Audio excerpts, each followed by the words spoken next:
Bonjour à tous, c'est Jenny Garden, je suis médium énergéticienne et en ce sens je vous aide à avancer dans votre vie et parfois effectivement on va chercher des informations dans les soins, dans les séances d'hypnose, dans la voyance aussi et parfois en message canalisé. C'est un message ici canalisé de l'âme d'une personne qui avait une problématique et qui s'interrogeait sur cette problématique. Donc ça, c'est des choses qu'on peut faire. On peut canaliser votre âme, soit en rendez-vous, soit en message en différé, ce qui était la seule option à l'époque de ce message. Donc sachez que c'est des choses qu'on peut faire et vous avez toutes les infos pour me contacter en dessous de la vidéo dans la description. Donc ici, cette problématique, c'est pourquoi je n'arrive pas à perdre du poids. Voici la réponse de son âme que cette personne a accepté de vous partager parce que je trouvais qu'il y avait des informations très intéressantes et qui peuvent parler aussi à d'autres personnes. Donc merci à cette personne d'avoir accepté de diffuser ce message. Voici le message de son âme. Ma douce, ma belle, tu portes beaucoup de choses dans ta vie actuelle. Il y a du transgénérationnel à nettoyer, des secrets de famille. Cela pèse au niveau de ton corps physique. Tu pourras t'en libérer via par exemple des soins énergétiques. Bon, après il y a toujours d'autres solutions, il y a d'autres pratiques aussi certainement. Tu portes aussi le poids d'événements dont tu as gardé l'impact énergétique, des choses que tu as passées sous silence, des choses que tu n'as pas exprimées par peur de blesser ou par peur des conflits. Toutes ces paroles non exprimées se sont imprimées en toi.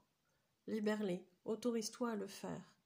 Tu as le droit de t'exprimer, tu n'es pas obligé de tout garder afin de te protéger ou de protéger les autres.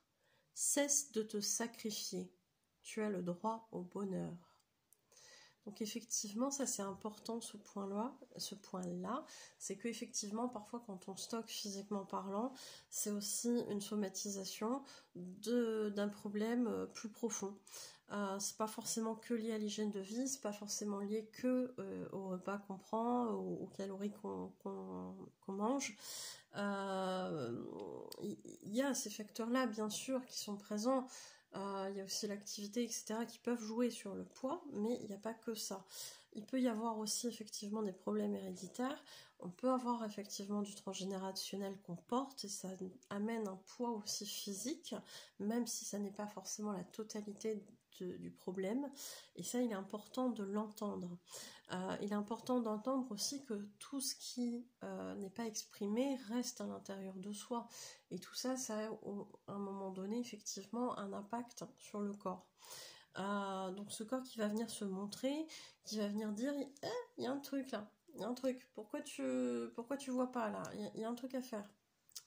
Et en fait votre corps il attire cette attention là sur vous, sur cette problématique, pour que vous alliez aussi résoudre ces problématiques. Peut-être que ça ne solutionnera pas tout le problème de poids, parce qu'il peut y avoir plusieurs problèmes combinés, mais peut-être que ça peut vous faire perdre aussi certains kilos émotionnels, etc. Donc effectivement, là, on a cette notion de ton corps aussi se protège de certaines choses, mais peut-être que tu protèges aussi beaucoup les autres en ne t'exprimant pas, tu te sacrifies. Voilà. Tu te sacrifies en ne t'exprimant pas, et ça c'est important. Alors il y a une autre partie à ce message, il y a également des sources de blocage du poids dans tes vies antérieures. Donc on peut avoir des problématiques dans sa vie actuelle, on peut avoir des émotions qui ne sont pas digérées, pas passées, pas libéré, on peut avoir du transgénérationnel aussi qu'on porte sans le savoir, et on peut avoir du karmique qui explique aussi ce stockage au niveau du corps. Et là, on va y venir. Donc, il y a également des sources de blocage du poids dans tes vies antérieures. Il y a plusieurs vies où tu as manqué de nourriture avec toute ta famille. Cette peur de mourir de faim, encore une fois, est toujours présente et peut te pousser à stocker de différentes manières. Le poids, la nourriture, stock de matériel divers parce qu'on a peur de manquer, etc., d'avoir froid, parce qu'il y a eu ces choses-là dans des vies antérieures.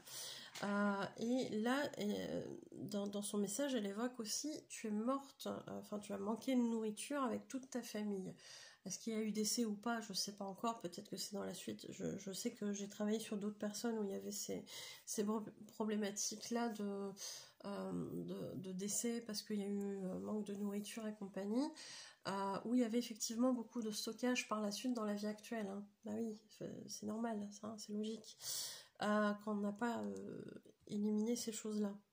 Et là, elle évoque avec toute ta famille. Et là, c'est intéressant d'aller voir si dans la famille, il y a aussi des problématiques de poids, parce qu'il est possible que ces membres de famille, de cette même famille qui ont les mêmes problématiques de poids, ça puisse être d'autres membres de la famille, les mêmes membres de la famille dans peut-être un rôle différent qu'on a eu dans cette vie antérieure où on a vécu cette chose-là en famille.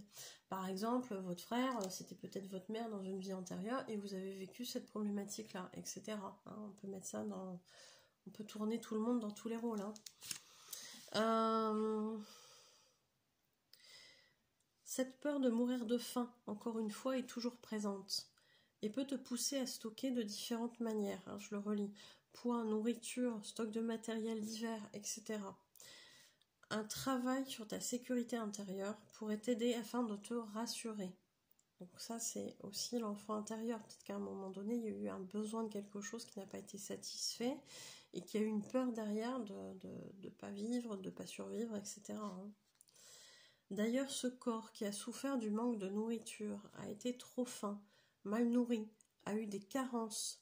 Tu as eu cette impression également quand tu faisais la manche, qu'on ne te voyait pas. Ce n'était pas une réalité. Ta situation rendait les gens mal à l'aise. Donc ils préféraient t'ignorer et faire semblant de ne pas te voir. Mais ils te voyaient. Seulement toi, tu as eu l'impression de ne pas exister à leurs yeux.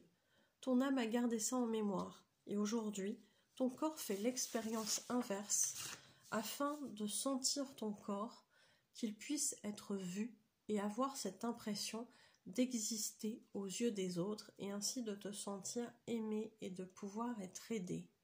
Ça aussi, c'est très fort, c'est-à-dire qu'il y a eu cette impression d'être inexistante, de ne pas être vue.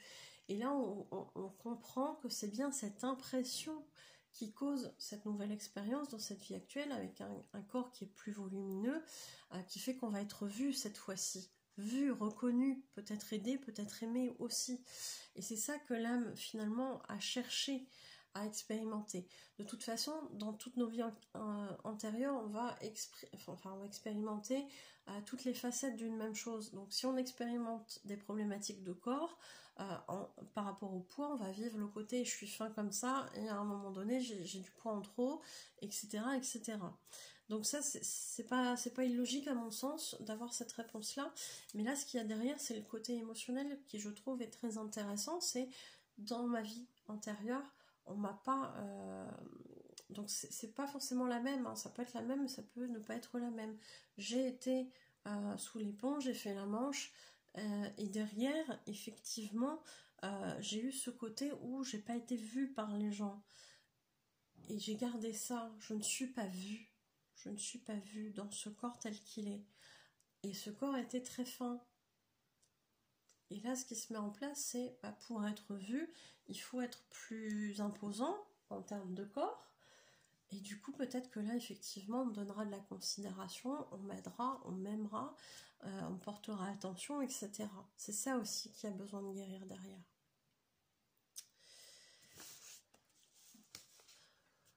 Et dans l'idéal, quand on a un message comme ça qui nous donne des infos, il faut faire un soin derrière pour aller libérer ces choses-là. Alors, le message. Libre de cette âme, tu as un grand vide à l'intérieur de toi. Ce vide que tu cherches à combler par l'extérieur, en étant à la recherche d'amour, de nourriture, qui viendrait combler ce vide. Alors la nourriture, elle peut être émotionnelle, elle peut être physique, hein, bien évidemment. Mais toi, ma douce, tu as tellement de qualité de cœur, s'il te plaît. Cesse d'attendre cet amour de l'extérieur. Apporte-toi-le, car tu le mérites, comme chacune de ces âmes incarnées sur terre. Rappelle-toi d'où tu viens.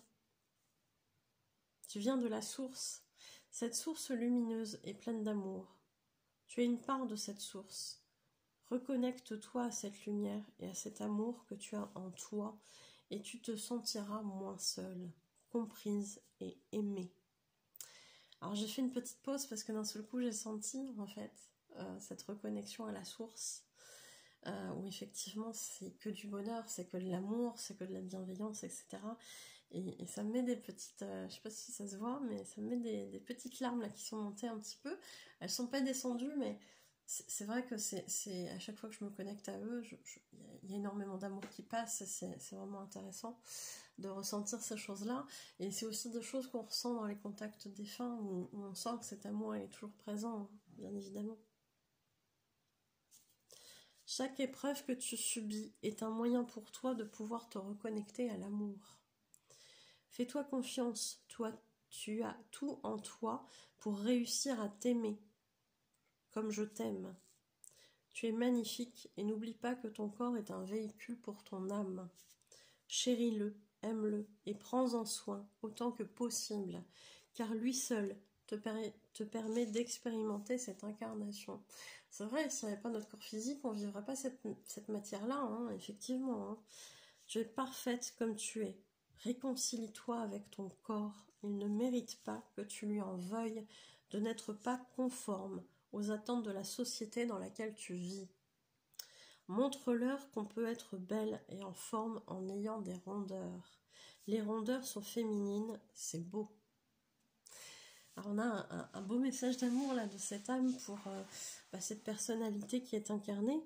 Et c'est vrai que ce message il est beau. On ressent cet amour, on ressent cette bienveillance, on ressent ces conseils, on ressent ce petit rappel aussi hein, qui est très vrai. C'est-à-dire que si on n'avait pas ce corps physique là pour vivre cette expérience terrestre, on ne vivrait pas les choses de la même manière forcément. Donc c'est ça, c'est ce corps physique qui te permet aujourd'hui de vivre cette expérience avec ses bons côtés comme avec des fois ses mauvais côtés comme on peut les ressentir par moments. Mais ce corps c'est un outil supplémentaire de ressenti. À chaque fois qu'il y a quelque chose qui va pas, qu'il y a une tension, qu'il y a une douleur, ou malheureusement aussi ça arrive parfois les maladies, plus ou moins graves, malheureusement aussi, hein, parfois il y a des choses très costauds qui nous arrivent, c'est jamais pour rien, c'est toujours un message, qu'est-ce qui se passe dans ce corps, qu'est-ce qui se passe au niveau des émotions qui font que mon corps me donne ce message, et ça c'est important d'être attentif et d'essayer de le travailler par la suite, encore une fois quand on y est prêt. Et oui, il y a aussi ça, quand on est incarné et qu'on vit une expérience où par rapport à son corps ou sa façon d'être, on diffère de cette société, on sort du moule, on sort du cadre, on n'est jamais là pour rien non plus à vivre ça. Hein. Y a toujours une raison à cette expérience-là. Et cette raison-là, c'est tout simplement montrer aussi que la société, ok, elle a mis les gens dans les cases, il faut être comme ci, il faut être comme ça, etc. Et c'est ça qui est entre guillemets bien. En fait, non. On peut être très heureux en sortant du cadre, que ce soit par le physique, par la mentalité, par autre chose. À partir du moment où on est bien soi, c'est pas grave. Tout comme on peut être très malheureux en étant dans le cadre, en se disant ouais mais là je suis pas super bien, etc. Hein. Donc amenez vos différences à ce monde qui en a cruellement besoin aujourd'hui, s'il vous plaît. Voilà. Surtout si vous êtes hypersensible, surtout si vous êtes si vous faites partie de là-haut. On n'est pas incarné pour rien et on est là pour montrer qu'il y a une autre façon de faire. Voilà, c'est hyper important. J'espère que ce message vous aura parlé, vous aura aidé d'une certaine manière et je vous dis prenez soin de vous, belle journée à vous, à bientôt.